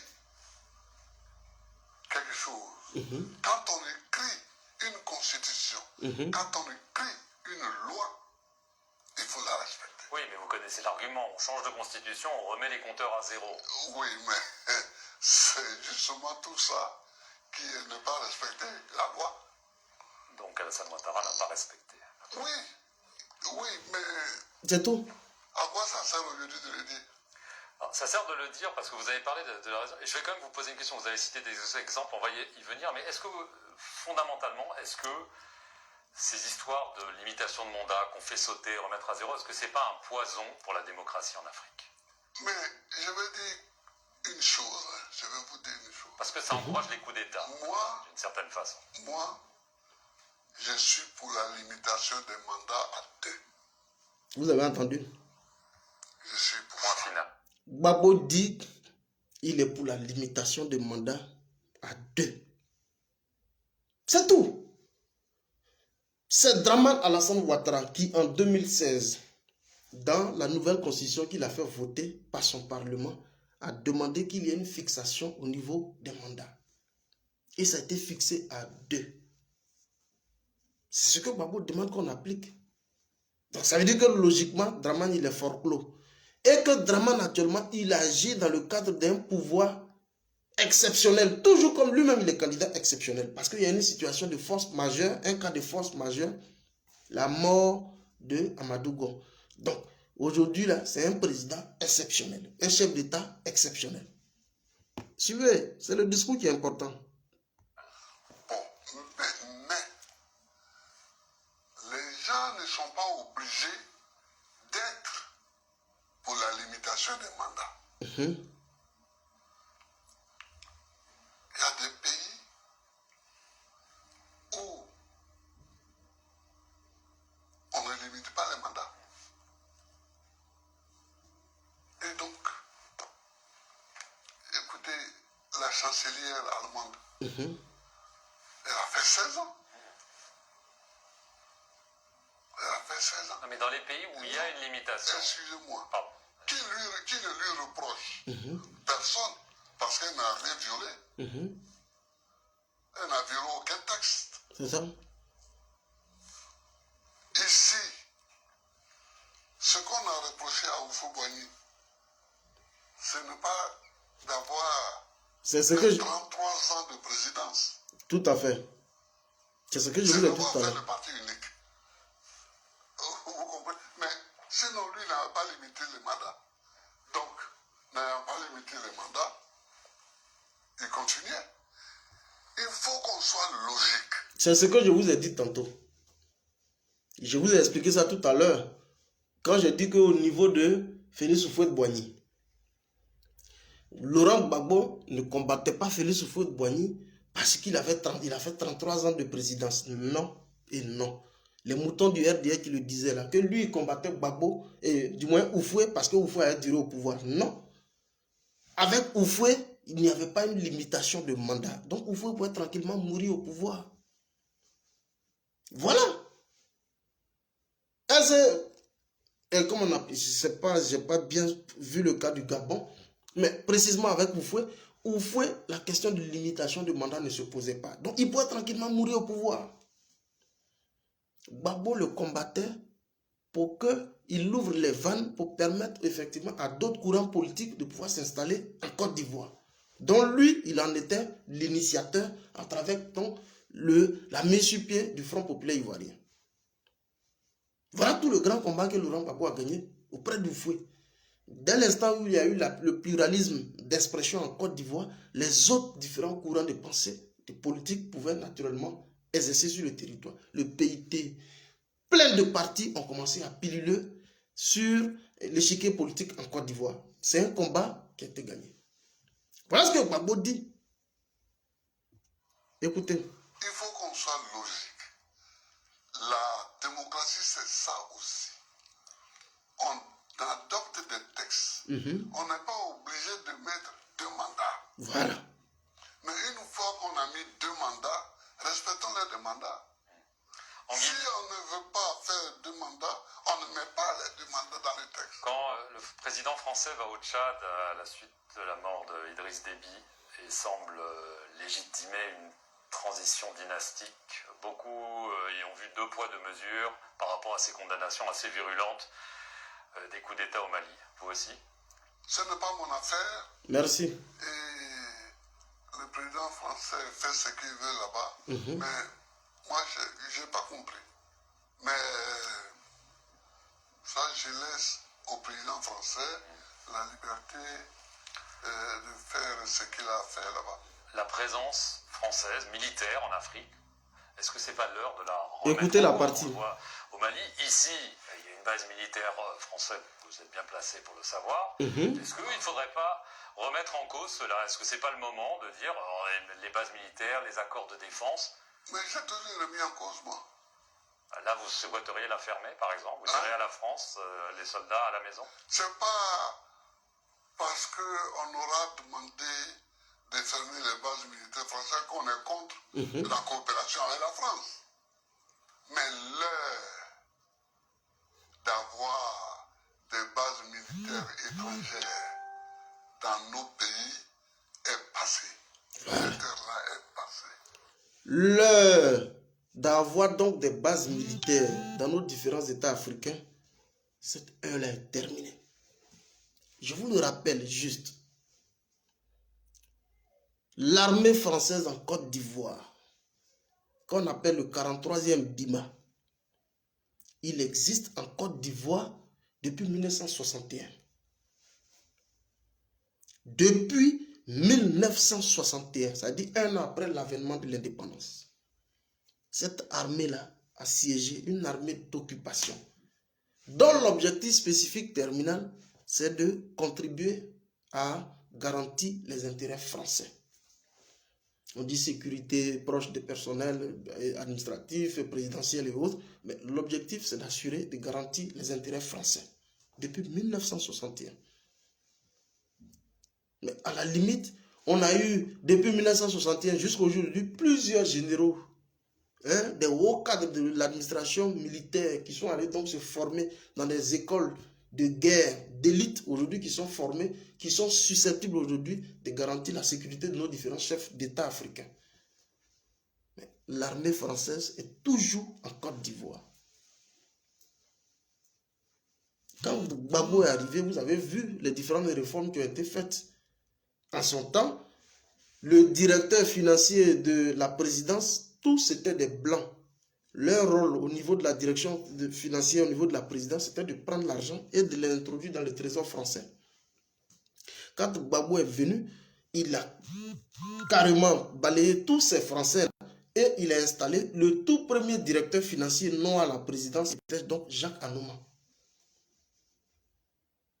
Donc, il y a longtemps, le combat qu'aujourd'hui, la jeunesse africaine, la jeunesse panafricaine aujourd'hui est en train d'amorcer, le combat aujourd'hui de pouvoir récuser toute présence de l'armée française dans nos différents États, ce combat il a mené. Et c'est pourquoi il le dit ici tout nettement. Ce temps est passé. Et c'est pourquoi je profite toujours pour parler à l'initiative Urgence panafricaniste de Kémy Séba avec Yerawolo au niveau du Mali. Presque toutes les organisations de la société civile, les vraies organisations, ce n'est pas ceux qui sont allés s'agenouiller devant Macron la fois dernière, non. Excusez-moi, ce n'est pas de ceux-là que je parle. La vraie jeunesse africaine, souverainiste, ceux-là, il faut donner de la voix. Il faut, je crois bien qu'il y a une activité qui est prévue, je crois, au niveau de la Guinée. Il faut donner de la voix, il faut créer de la mobilisation pour que la France comprenne effectivement que leur présence n'est plus désirée dans nos États africains, notamment en Côte d'Ivoire. Gbagbo, il s'oppose carrément. Et c'est pourquoi vous allez voir, quand Gbagbo était venu dans son temps, mais il engageait des premières réformes. La révision des accords de coopération économique avec la France, les accords économiques avec la France. Il faut revoir des accords qui existent depuis 1960. Il faut revoir tout ça. Mon cher, vous avez vu, il a fait toutes ces réformes, mais il n'avait aucune armée. Et le résultat, il est connu, il a été balayé.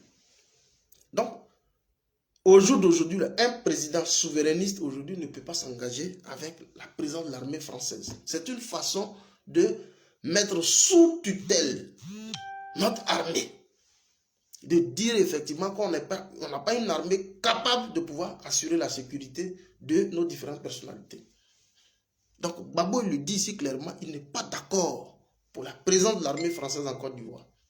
Écoutez. Nous sommes dans une ère où nous devons aller vers plus d'indépendance, plus de coopération interafricaine. C'est ça qui est le problème. Je veux en revenir au 31 mars de cette année. Vous vous souvenez de la date, j'imagine? Bien sûr. Vous êtes à la Cour pénale internationale. L'acquittement définitif est prononcé. On se souvient de votre visage. Vous pensez à quoi à ce moment-là? J'ai d'abord fait ça. Oui. Il dit il a fait ça. Vous vous souvenez? Oui. Ouais. Mais dans votre tête, je ne sais pas. C'est pas dans ma tête qu'il faut chercher des réponses. C'est dans la réalité. Parce que ce procès-là, pour moi, c'est une forfaiture. C'est Alors, tout. Votre co-accusé Charles Blé Goudet, Oui. suite à sa libération, Écoutez la réponse. il a demandé, sur France 24 notamment, pardon. Il a demandé pardon aux victimes, pardon aux Ivoiriens, parce que oui, Écoutez la partie. comme vous, il a été acquitté des crimes les plus graves, mais il y a quand même des crimes qui ont été commis.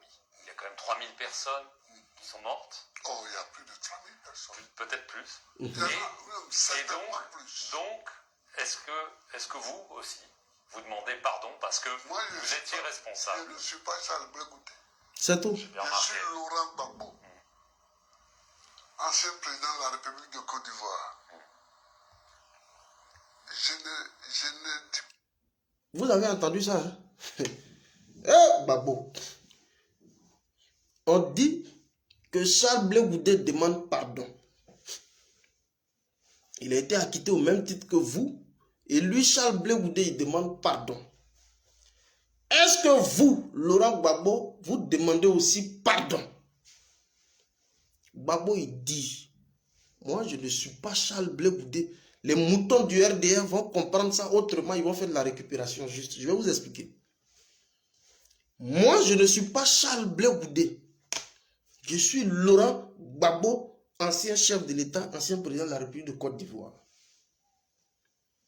De quel pardon on me demande de faire? J'ai été donc un président légalement élu en Côte d'Ivoire et j'ai été donc attaqué par la puissance étrangère. J'ai été donc attaqué. Mon pouvoir a été attaqué. Et quand mon pouvoir est attaqué, je suis dans le cadre de ce qu'on appelle la légitime défense. Et donc, si j'ai donné instruction à des forces régulières en Côte d'Ivoire d'opposer ce qu'on appelle la riposte, cet acte-là ne peut pas être considéré comme un acte délictueux et criminel. Jamais.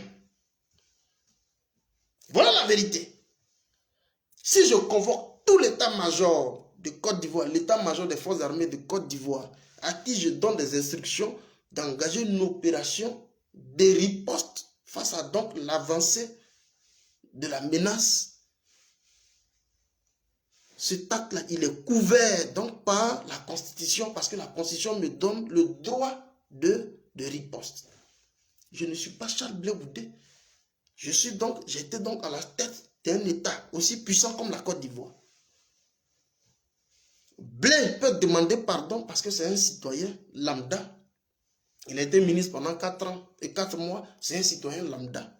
Mais moi, Laurent Gbagbo, de quel pardon? Si moi aujourd'hui je dois engager un pardon, mais ça va s'inscrire résolument dans un programme d'action gouvernementale à travers donc le cadre pour pouvoir situer les différentes responsabilités. Qui a tué les gens?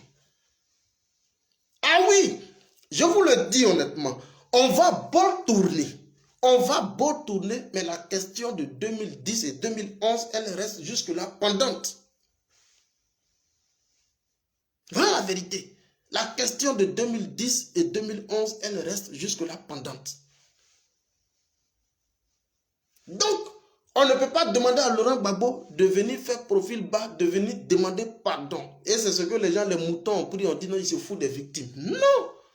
Gbagbo a dit que la question, la résolution de la crise passe naturellement par un cadre formel pour pouvoir situer les responsabilités. Qui a commis les exactions? Qui a donc commis les exactions en Côte d'Ivoire? Meurtrière, je veux dire. Voilà la réalité. Voilà ce que Gbagbo dit. Qui a donc commis les exactions en Côte d'Ivoire? Surtout que moi, j'ai fait plus de 10 ans de procès. J'en ressors aujourd'hui blanchi. Mais il faut revoir dans l'autre camp. Gbagbo l'a plusieurs fois dit. Donc, Charles Blé Goudé peut se mettre à genoux parce qu'il parle à travers juste comme un citoyen lambda. Mais moi, j'ai été donc à la tête d'un État aussi puissant comme la Côte d'Ivoire. Et on parle de chef de l'État, un ancien chef de l'État. Avec moi, le traitement, il est un peu particulier. Je ne suis pas Charles Blé Goudé. Blé peut aller demander pardon. Mais moi, ce n'est pas le cas. Voilà. Est-ce que mon action que j'ai posée était donc légitime ou pas? Est-ce que l'action en tant que Laurent Gbagbo, ancien chef de l'État, nous sommes encore en 2011, lorsque il y a l'avancée de la menace, est-ce que l'action de riposte puisque j'ai prêté serment, Blé Goudé n'a jamais prêté serment. Moi, j'ai prêté serment devant le peuple de Côte d'Ivoire de protéger la Constitution, d'assurer l'intégrité territoriale, d'assurer la protection des biens et des personnes. C'est moi qui ai été élu, Blé n'a pas été élu. Les moutons du RDA ont pris, ils ont déformé. Non, non, non, non, non. Blé et Gbagbo ne sont pas la même chose. Blé et Gbagbo, ce n'est pas des mêmes personnes. C'est vrai, c'est des êtres humains, mais Gbagbo a été ancien chef de l'État qui a lui a prêté serment pour protéger le peuple de Côte d'Ivoire face donc à tout type de menaces. Donc il était donc dans l'agissement d'une action régalienne donc de l'État de Côte d'Ivoire. Angèle Bailly, soit salué. Traoré, quelque chose, Traoré, Djibirin, soit salué. Voilà la vérité. Donc ça fait deux personnages différents. Gbagbo et Blé. Alors qui des deux aujourd'hui doit demander pardon? Non. Voilà la vérité. Les gens ont pris ça sur les copies de journaux, commencé à dire non, Gbagbo se fout des victimes. Il n'a aucun remords vis-à-vis des... Non, non, non, non. Les questions des victimes ne se traitent pas de cette façon. Même au niveau de la chose de l'Afrique du Sud, quand il y a eu la commission de dialogue, vérité, réconciliation, il y a eu à un moment donné des actions de repentance véritable. Il y a eu au sein même de la commission de dialogue, vérité et réconciliation des séances comme ça d'écoute. Les gens sont venus se déverser pour comprendre effectivement les profondeurs de la crise. Ce n'est pas une question qu'on va traiter comme ça en un seul coup de bâton magique. Donc Gbagbo, le disant, moi je ne suis pas Charles. Parce que les gens ont récupéré juste pour pouvoir opposer les deux personnes. Non, ça ne passe pas. Ils ont récupéré pour dire non, ils rejettent Blé Goudé. Parce que les moutons du RDA, ils ont un laboratoire assez fin pour pouvoir opposer les gens. Non, ils ont voulu utiliser juste cette partie-là pour pouvoir opposer Gbagbo et Blé. Non, je ne suis pas Charles Blé Goudé. Moi, je suis ancien président de la République de Côte d'Ivoire. Voilà, c'est moi qui ai prêté serment. Blé n'a jamais prêté serment. Quelqu'un qui a prêté serment, juré devant tout le monde, juré sur la Constitution. Je protège la Constitution de Côte d'Ivoire. Je protège l'intégrité du territoire. Je protège donc les personnes et les biens. On ne joue pas avec. C'est moi celui qui ai prêté. Blé a fait quoi? Voilà ce que Laurent Gbagbo dit. Donc, il ne faudrait pas que ici, les gens essaient d'opposer les deux individus sur ce volet-là. Il faut que ça soit clair. On poursuit. Je ne parle pas comme Charles Blé Goudé. Voilà. Les problèmes qui se posaient en Côte d'Ivoire et qui se posent encore sont des problèmes graves. Est-ce que j'ai menti? Les problèmes qui se posaient en Côte d'Ivoire et qui se posent jusque-là, rien n'a été traité. Gbagbo dit que ce sont des problèmes graves. Voilà. Il ne faut pas s'amuser avec. Il faut les mettre sur la table, les discuter, dégager les responsabilités des uns et des autres, Ok. et puis prendre des décisions au niveau de l'État pour avancer. Prendre des décisions au niveau de qui? Prendre des décisions au niveau de qui? Il faut les mettre sur la table parce que les problèmes sont jusque-là pendant. Il faut les mettre donc sur la table. Donc, créer un cadre permanent de concertation, de dialogue, naturellement. Il faut les mettre sur la table. C'est ça le cadre de concertation. les discuter et puis trouver les décisions à travers donc l'État. Donc l'État de Côte d'Ivoire doit impulser la dynamique de réconciliation. Gbagbo remet la question de la réconciliation entre les mains de Dramane. Qui va faire la réconciliation? Qui? Ah oui, on a dit ici, Yorobino, Crédit, merci mon frère, tu es l'un des souris les plus éclairés. Non, pas forcément, on ne dit pas ça. On est tous éclairés, il n'y a pas de souci. Ici, il faut donc créer naturellement un cadre de concertation, de dialogue permanent, évoquer les questions de fond, mais le résultat de tout ça doit venir exclusivement de l'État de Côte d'Ivoire. Mais qui d'autre va créer la réconciliation? Toi, tu es au pouvoir et tu penses que c'est Laurent Gbagbo parce qu'il est arrivé en Côte d'Ivoire le 17 juin. C'est lui-là qui va créer la réconciliation. On a dit que Gbagbo est un acteur, est un chaînon manquant de la réconciliation en Côte d'Ivoire. Celui qui va impulser la dynamique de réconciliation, c'est toi, Dramane. Voilà la vérité. Donc, ne mettons pas toute la réconciliation dans les mains exclusives de Gbagbo. Non, c'est Dramane qui doit faire la réconciliation. S'il le veut, naturellement. S'il le veut, et c'est cette responsabilité régalienne aujourd'hui que Laurent Gbagbo lui met entre les mains. Il faut faire la réconciliation. Ah oui, il faut donc aujourd'hui faire la réconciliation des cœurs, la réconciliation des cœurs. Les parents des gens ne peuvent pas être en prison. Des gens sont maintenus en exil de force. Et tu parles de réconciliation. À ce sujet même, je vais vous faire écouter un journaliste même qui a... un proche de Laurent Gbagbo qui donc a été acheté. Je vais vous faire écouter ça peut-être à la fin, quand je vais finir avec ça. Donc, je vous dis ici, et il faut que vous soyez préparés. Le message du président Laurent Gbagbo, il s'adresse à tout le monde. Vous devez comprendre que celui qui fait ombrage à la réalisation de la réconciliation en Côte d'Ivoire, il a un seul nom, c'est Dramane. Gbagbo ici est en train de lui mettre les réconciliations entre les mains. Ah oui, oui. Celui qui doit engager des commissions rogatoires pour aller vers les populations, faire donc des séances d'écoute, d'identification des préoccupations évoquées par les différentes populations, identifier les besoins, apporter des types de réponses spécifiques. Ce n'est pas Gbagbo, ce n'est pas lui qui a les leviers de l'État. Et d'ailleurs, un ministère dédié qui est là, un ministère, donc un cadre institutionnel qui est là, KKB est là, il est payé aujourd'hui à ne rien faire pendant qu'il est ministre de la réconciliation.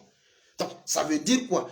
Mais attends, on ne va pas créer juste des portefeuilles fantoches juste pour faire plaire aux gens, pour dire effectivement que nous sommes en train de travailler sur le terrain. Pendant ce temps, il n'y a aucun indice objectivement vérifiable sur le terrain qui démontre que nous sommes dans un élan de réconciliation.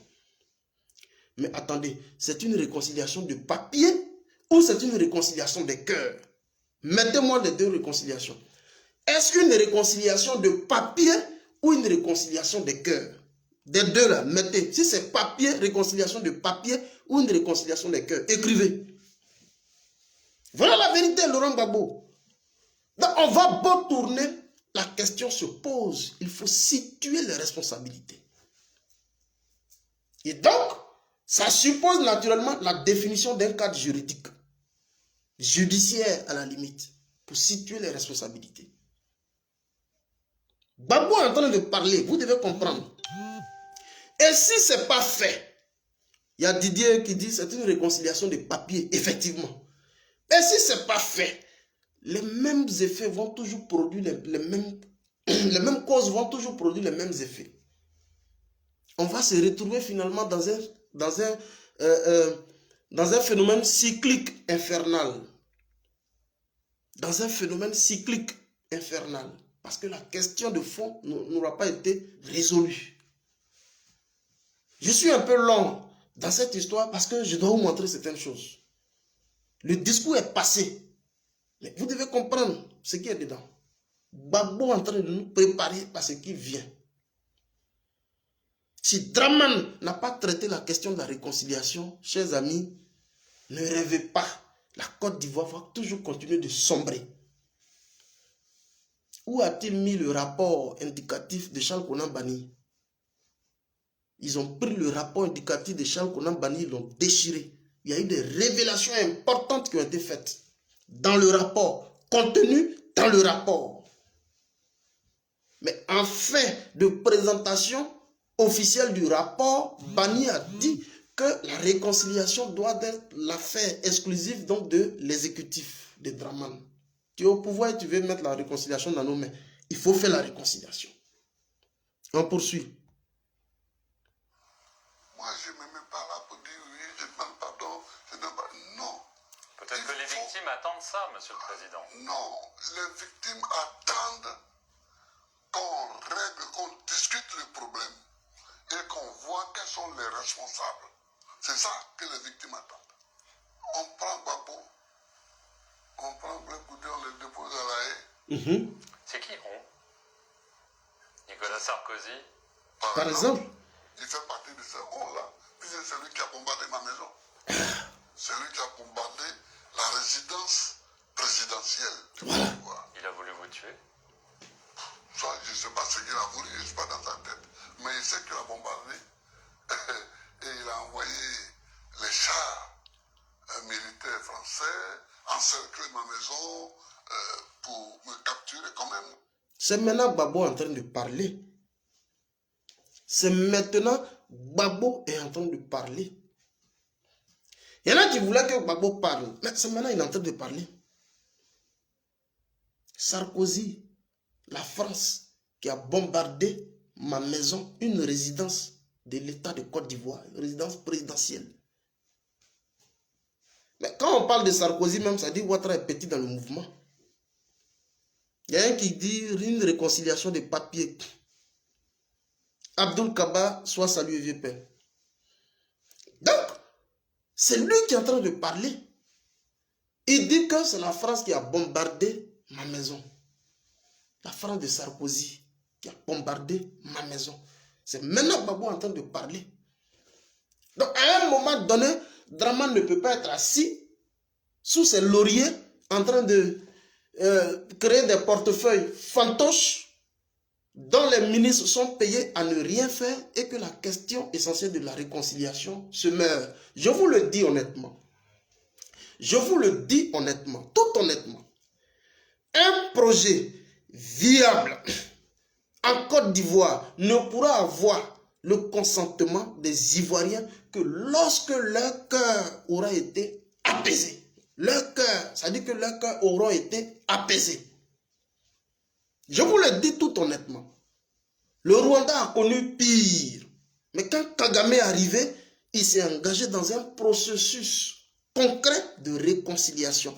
Voilà aujourd'hui le Rwanda. Draman qui est au pouvoir, on lui dit toujours qu'il faut faire la réconciliation. Mais attendez, Guillaume Soro, il se promène partout, il parle réconciliation, réconciliation. Depuis 2012, il parle réconciliation. Mais Guillaume Soro n'est pas au pouvoir. 2012, là, Guillaume Soro a commencé à parler de réconciliation. D'ailleurs, ils l'ont bloqué. Quand on a vu qu'il commençait à se promener partout, en train de parler de réconciliation, les gens l'ont freiné tout net. Parce qu'on dit, celui-là, il veut se donner une conscience morale. Mais Guillaume Soro n'avait pas les leviers de l'État. Sinon, s'il était aux affaires, la réconciliation se serait faite tout naturellement. Mais il y a longtemps, ils parlent de réconciliation. Mais ils ont quel levier de l'État? Ce n'est pas les décideurs. Il a été juste président de l'Assemblée nationale. Il n'a pas les leviers. Gbagbo n'est plus au pouvoir. Gbagbo n'a pas les leviers. Celui qui peut faire la réconciliation en Côte d'Ivoire, il s'appelle Draman. Dites à Alassane Draman Ouattara, les Ivoiriens que nous sommes sont prêts effectivement à l'écouter, à avoir à être très réceptifs à ce qu'il essaie de faire comme réalisation dégradable. Parce que nous, on estime bien que même quand il va partir, il ne va pas partir avec. Mais on ne pourra être réceptif à la moindre réalisation économique que lorsque nos cœurs là, auront été apaisés. L'Ivoirien demande quoi? Viens nous dire. Viens nous parler. Viens parler à nos cœurs. Voilà le message que les Ivoiriens attendent. D'ailleurs, tous ceux dont les voitures, les maisons étaient saccagées aujourd'hui, les plantations étaient... Attends, qui est sûr de retrouver tout ça? Il y a eu un périssement des preuves naturellement. Mais viens parler aux Ivoiriens. Avec la sincérité du cœur. Pour tuer, pour adoucir les cœurs. On lui parle de ça. Mais Draman s'emploie à nous construire des ponts, des routes, des choses. C'est pourquoi l'Ivoirien aujourd'hui dit que nous, on ne mange pas pont.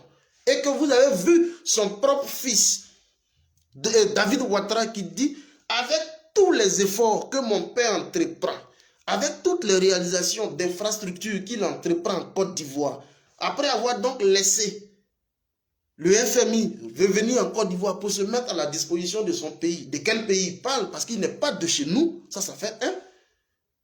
Mais les Ivoiriens jusque-là le vomissent. Mais on va toujours continuer de vomir Ouattara. Je vous le dis honnêtement, on va toujours continuer de vomir Ouattara. Parce qu'il n'est pas le bienvenu. Voilà la vérité. Chers amis, voilà la vérité. Donc la réconciliation des cœurs là, devait être d'abord l'une des priorités majeures de son programme d'action gouvernementale. Tu nous parles de riz et pont chaussé. Nous, on n'a rien à... Babo est en train de parler maintenant. Hein?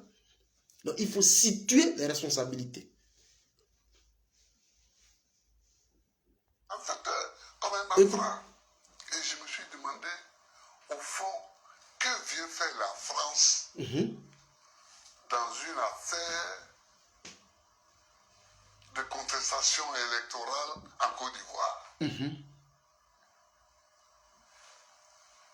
Mais ça, ce sont des...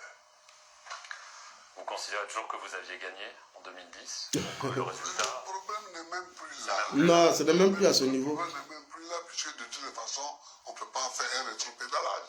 Voilà. Voilà. Il dit tu considères que tu as gagné en 2010. Il dit, mais de toutes les façons, on ne peut pas faire un rétro-pédalage. C'est-à-dire, de toutes les façons, vraiment, au pouvoir, on ne va plus revenir sur tout ça. Mais il faut avancer.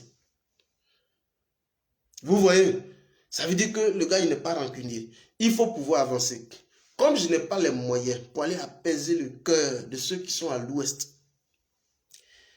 il y en a plus de combien de réfugiés au Ghana, au Togo, il y en a plein qui ont laissé les plantations, qui ont fui, tout ce monde. Comme je n'ai pas les moyens pour aller apaiser le cœur de ces populations, comme c'est toi qui jouis jusque-là, c'est toi qui as le stylo là, il faut aller apaiser le cœur des populations.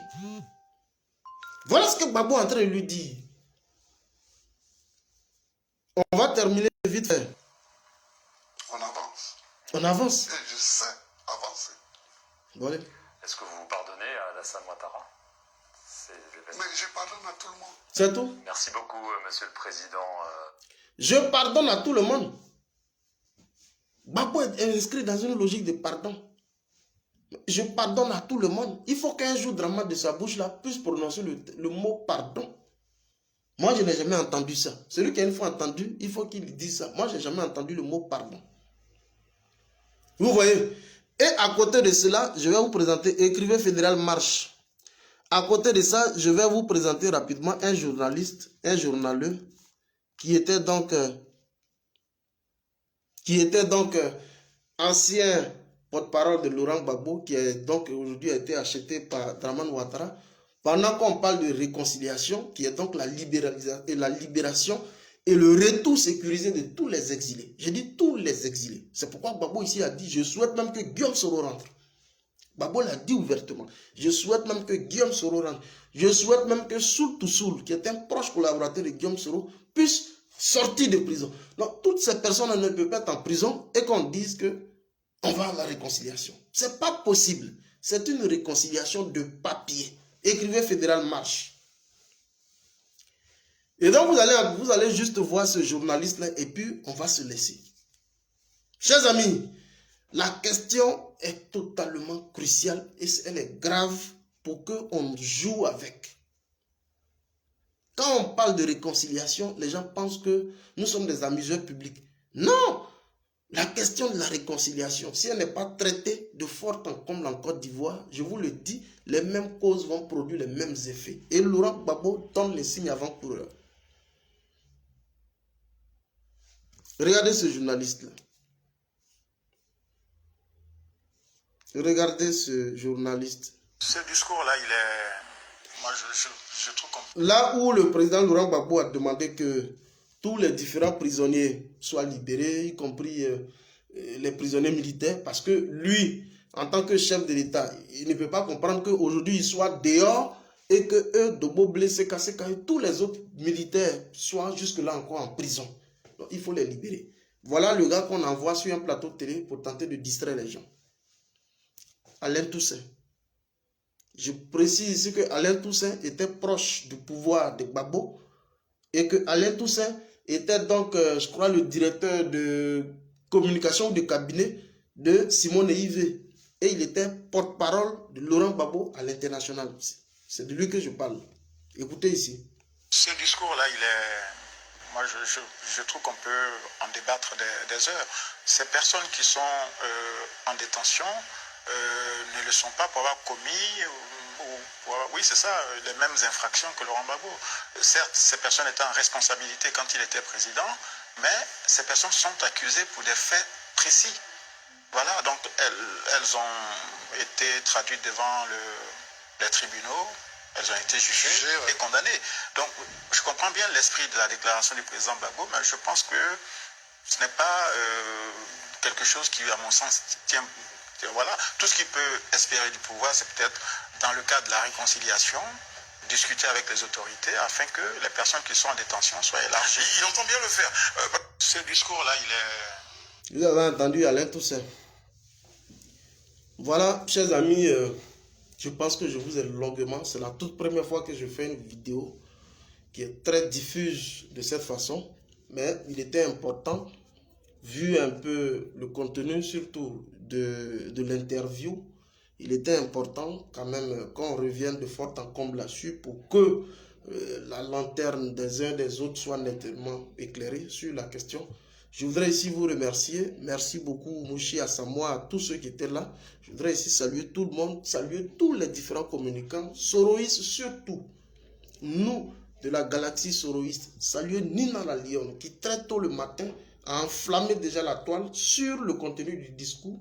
Soulé de Paris en a repris et presque tous les différents communicants soroïstes ici en ont repris le contenu. Je voudrais saluer Eleonore Kwame et tout l'ensemble donc de la sorosphère qui sont revenus de fort en comble sur le contenu du discours. C'est ça le plus important. Et donc, pour ma part, il était important effectivement que je vienne ici pour vous faire donc une lecture par rapport donc à ce discours. Merci infiniment. Merci à vous tous qui nous avez pris en marche. On va se retrouver très prochainement, voilà, sûrement demain ou après-demain, en fonction donc de l'évolution, en fonction donc de l'urgence des informations. On va vous revenir et puis traiter cela avec vous. On est ensemble. Merci beaucoup. Sangbe, Guéhi, Menzanlois, soient salués. Je voudrais saluer tout le monde. Je voudrais ici profiter pour saluer toute la classe politique. Le président Laurent Gbagbo, le président Henri Konan Bédié, saluer le leader générationnel, Guillaume Bafoury Soro, et saluer toute la sorosphère, saluer tous les différents résistants, saluer effectivement ceux qui sont donc au-delà des frontières ivoiriennes, donc la résistance panafricaine qui est aujourd'hui en marche. On vous l'a dit plusieurs fois, le panafricanisme, ce n'est pas les grandes théories, c'est de permettre à ce que nos différents États puissent jouir effectivement de leur liberté en interne, sans toutefois avoir des injonctions qui nous viennent forcément de l'extérieur. C'est ça le panafricanisme. Merci infiniment. Fédéral 001, Fédéral Fodé, on est ensemble. Merci beaucoup. Ciao, ciao. On est ensemble.